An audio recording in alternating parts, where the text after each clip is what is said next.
तो बहुत बहुत स्वागत है आप सबका अपने इस सेशन में। I welcome you all to this session. जैसा कि आप सब जानते हैं कि 28 फरवरी को अमेरिका और ईरान के बीच वॉर शुरू हुई। ये पूरा जियो पॉलिटिकल जो इशू चल रहा है ये 28 फरवरी को शुरू हुआ और 100 दिन से ज्यादा हो चुके हैं। कहीं पर ये वॉर कंक्लूड होती हुई नजर नहीं आती। अमेरिका की तरफ से अपने बयान आते हैं, ईरान की तरफ से अपने बयान आते हैं और पूरी दुनिया इस पूरे कॉन्फ्लिक्ट में पिस रही है, परेशान हो रही है। और जो सबसे ज्यादा इस पूरे कॉन्फ्लिक्ट में चर्चा का विषय रहा, जिसको लेकर के आज भी सबसे तनातनी है, वो ये वाला एरिया है। आप सब समझ ही गए होंगे हम किस एरिया की बात कर रहे हैं। That is straight of Hormuz. आज कंडीशन ये है कि ये पूरा स्ट्रेट ऑफ हार्मूज जो है ये डबल ब्लॉक्ड है। एक ब्लॉक ईरान ने कर रखा है, एक ब्लॉक अमेरिका ने कर दिया। अब अमेरिका का ब्लॉकेड ईरान के ऊपर इकोनॉमिकल प्रेशर बिल्डअप करने का है। और जो कुछ घटनाएं इधर लेटेस्ट इधर कुछ दिनों में घटी है इस पूरे रीजन में, वो भारत के पॉइंट ऑफ व्यू से बिल्कुल भी ठीक नहीं है। हालांकि भारत सरकार ने उस पर अमेरिका को लेकर के जबरदस्त चेतावनी दी है। गवर्नमेंट ऑफ इंडिया ने अपना स्ट्रॉन्ग प्रोटेस्ट भी क्लेम किया है और अमेरिका की तरफ से भी वार्न किया गया इंडिया को। अब जो कुछ भी इधर घटा है ना, उससे अमेरिका और इंडिया के बीच में तनातनी बढ़ती हुई नजर आ रही है यहां पर। और वैसे भी अमेरिका के लिए देखिए, कहा जाता है कि अमेरिका की दुश्मनी तो खैर बहुत भारी पड़ती है, उसकी दोस्ती भी बहुत भारी पड़ती है। और जो इंडिया और अमेरिका के रिलेशंस एक स्ट्रैटेजिक पार्टनरशिप के हैं और जिस तरीके से भारत और अमेरिका के रिलेशंस इधर बिल्डअप हुए हैं कुछ दिनों में, अब अगर हम उसको देखें और अमेरिका के रिएक्शन को देखें, जो अमेरिका का रिएक्शन, मार्को रूबियो का रिएक्शन आया है इस पूरे इवेंट को लेकर के, और अमेरिका ने जिस तरीके से भारत के वेसल्स पर अटैक किया इधर हाल के दिनों में, 3 वेसल्स पर 3 हमले लगातार 3 दिनों में 3 वेसल्स पर हमले किए गए, ये कहीं से भी जस्टिफाइड नहीं है। और गवर्नमेंट ऑफ इंडिया की तरफ से भी क्लियर कट कहा गया that such attacks are not justified and killing of innocents are not justified. आप देखें कि जब से ये वॉर शुरू हुई है तब से 8 ऐसे वेसल्स हैं, ऐसे शिप्स, कार्गोज हैं जो डायरेक्ट और इनडायरेक्ट कहीं ना कहीं इंडिया से लिंक्ड है। या तो उस पर भारत का झंडा लगा रहा या उस पर इंडियन क्रू मेंबर्स बोर्ड थे, उनको टारगेट किया गया। 4 टारगेट हुए ईरान की तरफ से और 4 टारगेट हुए अमेरिका की तरफ से।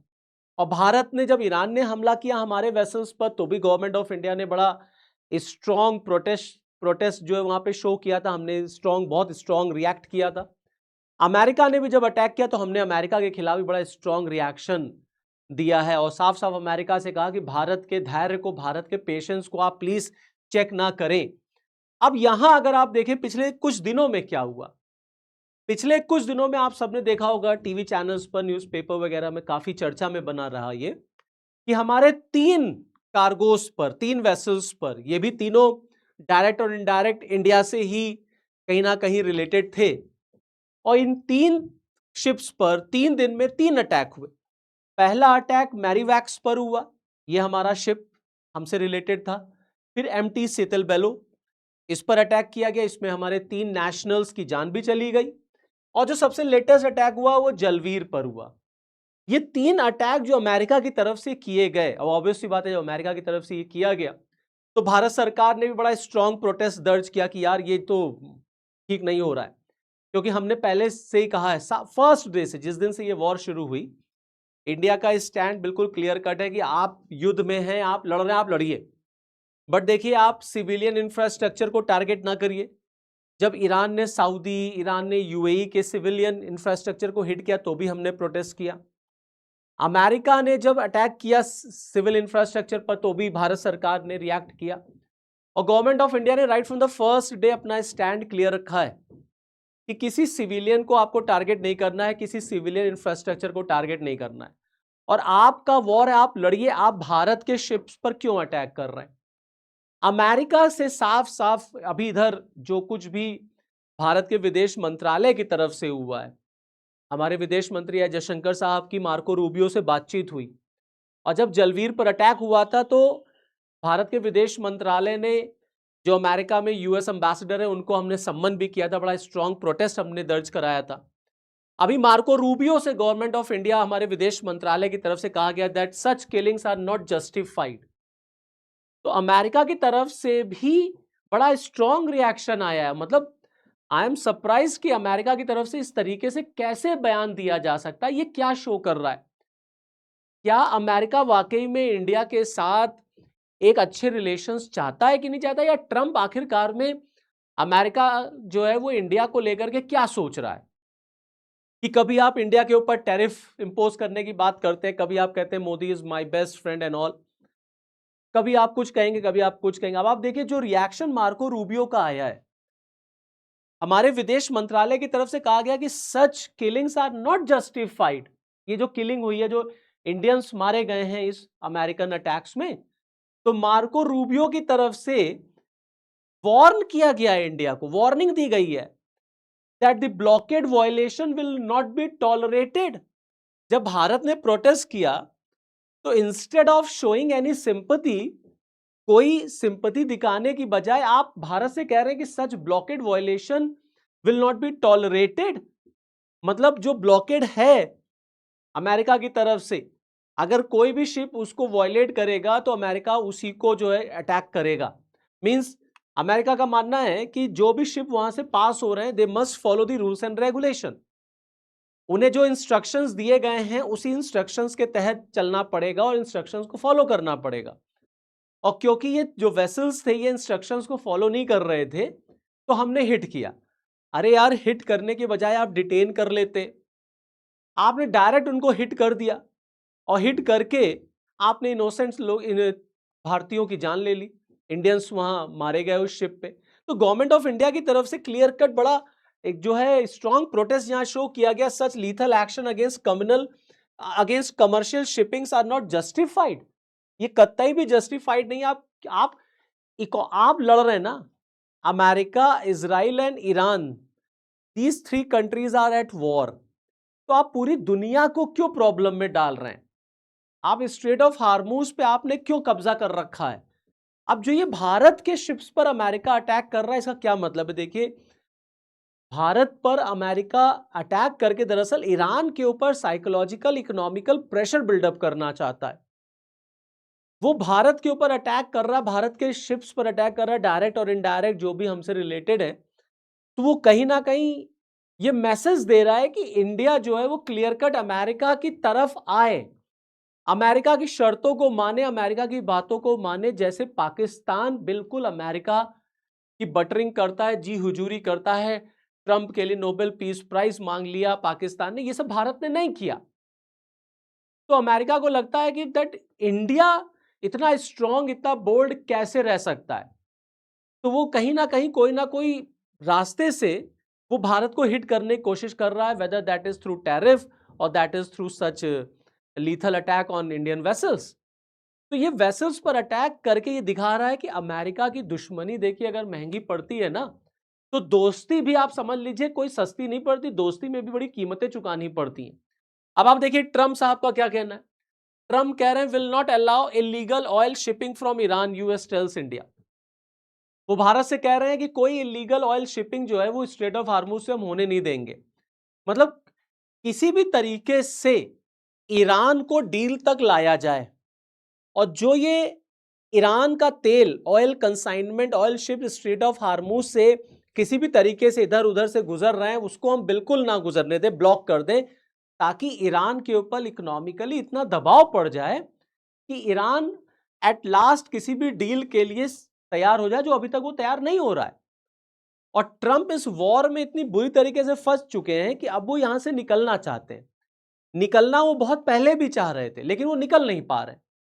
और अमेरिका इस फ्रस्ट्रेशन में आकर के, इस डिप्रेशन में आकर के वो इस तरीके से अटैक कर रहा है वेसल्स के ऊपर, ताकि वो ईरान के ऊपर एक साइकोलॉजिकल इंपैक्ट डाल सके कि दुनिया में कोई भी देश जो तुमसे तेल खरीदेगा वो सेफ नहीं रहने वाला, हम उस पर ऐसे ही अटैक करते रहेंगे।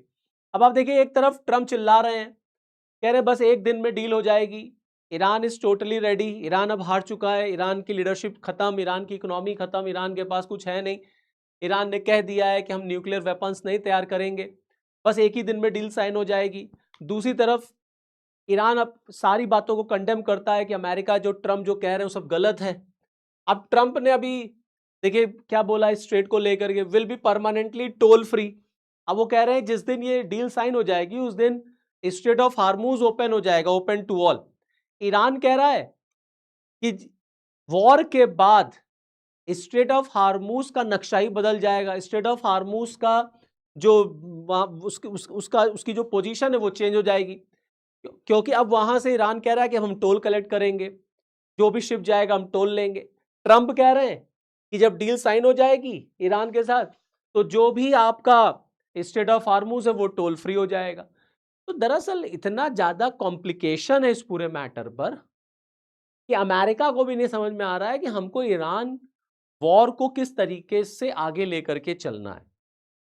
इजराइल अपनी अलग गंगा बहा रहा है, वो लेबनान पे हमला किए जा रहा है, वो कह रहा है हम कोई ईरान के साथ डील ही नहीं करेंगे। अब आप देखिए जिस तरीके से मार्को रूबियो का रिएक्शन आया कि यार अगर एस जयशंकर साहब आपसे कह रहे थे कि ऐसी किलिंग्स जो इंडियंस की हुई है आप उसको रोकिए, वो जस्टिफाई नहीं हो सकता। तो अमेरिका की तरफ से मतलब ये बड़ा शॉकिंग बिहेवियर अमेरिका की तरफ से आया। भारत में भी देखिए इसको लेकर के कई लोगों ने बड़ा अपना प्रोटेस्ट शो किया है, जैसे शशि थरूर साहब का सोशल मीडिया पे जो मैसेज आया है कि अगर जो अमेरिका है जिनकी डेथ हुई है उनके लिए अमेरिका ने दो शब्द नहीं कहे, दो शब्द नहीं कहे, और अमेरिका ने मतलब एक इनसेंसिटिव अप्रोच दिखाया। And you can not expect such insensitivity by your friend country, by your strategic partner. और ये बड़ा शॉकिंग है कि कैसे एक दोस्त और एक स्ट्रैटेजिक पार्टनर इतना इनसेंसिटिव हो सकता है कि जो लोग मारे गए कम से कम उनके लिए दो शब्द बोल दिए होते। नहीं, बल्कि उल्टे अमेरिका ने चिल्लाना शुरू कर दिया। अमेरिका इंडिया को ही वार्न कर रहा है कि जो ब्लॉकेड वायलेशन है भैया उसको हम बर्दाश्त नहीं करेंगे अगर कोई भी उसको वायलेट करेगा। तो ये दिखा रहा है कि आप देखिए आप पूरी तरीके से अमेरिका के साथ होने पर भी किसी बात की गारंटी नहीं है कि अगर इंडिया अमेरिका के क्लब में चला जाए, अमेरिका के साथ हो जाए, तो इंडिया के लिए वहां से सब कुछ अच्छा ही निकल करके आएगा। इसीलिए भारत को अपने हर एक स्टेप को बहुत सोच समझ के आगे रखना है। और हमारे जो काबिल फॉरेन मिनिस्टर हैं, जो ब्यूरोक्रेसी है, वो इन सब पे काम भी कर रही है। बट यहाँ पर एक चीज तो ये है कि भारत को हमेशा अपने नेशनल इंटरेस्ट को रखना है आगे। जहां हमारे नेशनल इंटरेस्ट पूरे होंगे इंडिया वहीं जाएगा, फिर चाहे कोई देश कुछ कह ले। अगर हमारे नेशनल इंटरेस्ट रशिया से पूरे हो रहे हैं तो हम रशिया की तरफ जाएंगे। अगर हमारे नेशनल इंटरेस्ट अमेरिका से पूरे होते हैं तो हम अमेरिका से की तरफ जाएंगे, क्योंकि गवर्नमेंट ऑफ इंडिया कमिटेड है, डेडिकेटेड है, आंसरेबल है टुवर्ड्स इंडियन पॉपुलेशन, ना कि टुवर्ड्स अमेरिका और टुवर्ड्स रशिया और टुवर्ड्स ईरान। भारत सरकार भारत के लोगों के लिए है, उनके भलाई के लिए, और हर एक नागरिक की रक्षा करना ये गवर्नमेंट ऑफ इंडिया की जिम्मेदारी है।